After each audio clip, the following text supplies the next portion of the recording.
So in this part we will study about microbes as biocontrol agent.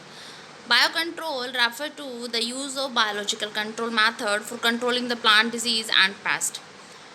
Because in our modern society we tackle these problems by the use of chemical like the insecticide or pesticide, which are very harmful for human beings as well as for our environment. So that there is a need of time that we find the predator of that problem means that कि अगर कोई insect आपकी crop के लिए harmful है या कोई paste, आप उसका प्रीडेटर ढूंढो, तो उससे क्या होगा, आप उस प्रीडेटर से उसकी पॉपुलेशन को कंट्रोल कर सकते हो. In agriculture there is a method of controlling pest that relies the natural predation rather than the introduce chemical. So जिसके भी हम बात कर रहे थे. सो यहाँ पे एक लाइन है हमारे पास, the organic farmer therefore works to create a system where the insects that are sometimes called the pests are not eradicated but instead are kept at manageable level by a complex system of checks and balance within a living and vibrant ecosystem. means that सभी के सभी insect को आप ख़त्म नहीं कर सकते हो, और जिसको आप ख़त्म कर भी रहे हो उसको भी प्रॉपर तरीके से पूरा आपको ख़त्म नहीं करना चाहिए.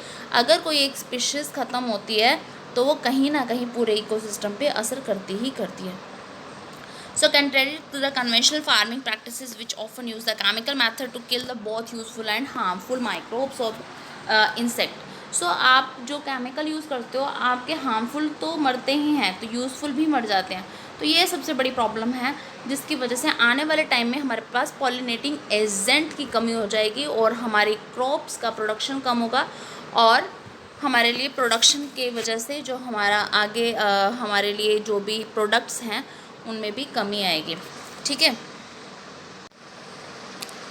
सो ये आपके पास यही वाला एक जो है क्वेश्चन रहेगा बोर्ड में कि इरेडिक्शन क्यों नहीं करना चाहते ऑर्गेनिक फार्मर जो है.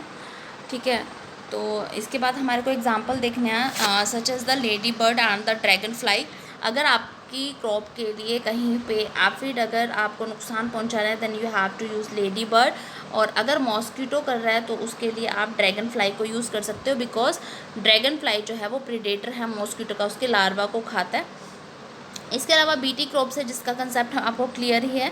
तो जो बीटी क्रॉप्स है वो जैसे ही लार्वा उसके फर्स्ट बाइट लेता है लीफ की, तो उसके पीएच की वजह से वो जो लार्वा है वो ख़त्म हो जाता है.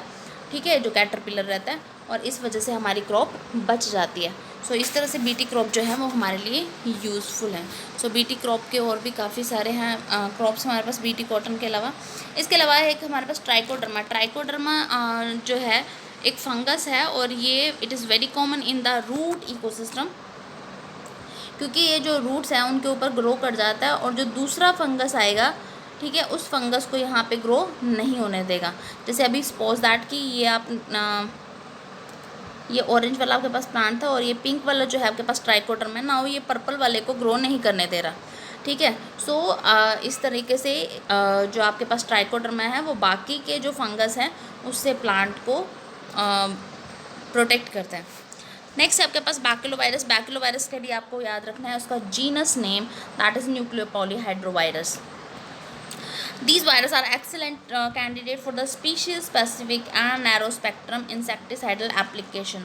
ध्यान रखना बायोलॉजी के लिए अगर आप नीट के जब प्रिपरेशन कर रहे हो तो आप किसी भी वर्ड को बड़े आराम से नहीं पढ़ोगे. आप जैसे अभी मैंने ऊपर से आपके लिए रीडिंग किया, लेकिन आप इसको फिर से एक बार रीडिंग करोगे हर एक लाइन को.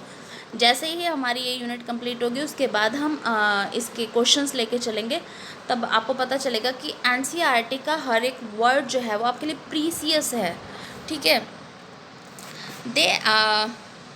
They have been shown to have no negative impact on the plant, mammal, bird, fishes और even non-target insects. So जो न्यूक्लियोहाइड्रोपॉलीवायरस जो आपके पास है, ठीक है, तो वो स्पेसीज स्पेसिफिक है, नैरो स्पेक्ट्रम है, मतलब उन्हीं इंसेक्ट के ऊपर वर्क करेगा जिनके लिए आपने डाला है.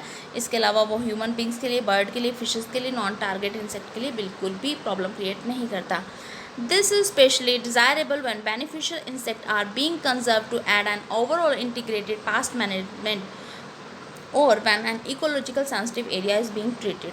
सो बायो कंट्रोल हम मोस्टली वहाँ पे ज़्यादा यूज़ कर रहे हैं जो बहुत ज़्यादा इकोलॉजिकल सेंसिटिव है, जहाँ पे बायोडाइवर्सिटी है और एक को डालते ही दूसरा ख़त्म हो सकता है।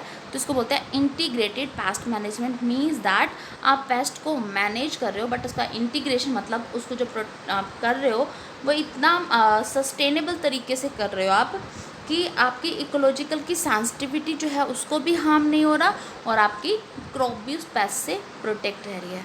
सो नेक्स्ट हम करेंगे microbe as a bio fertiliser in next part.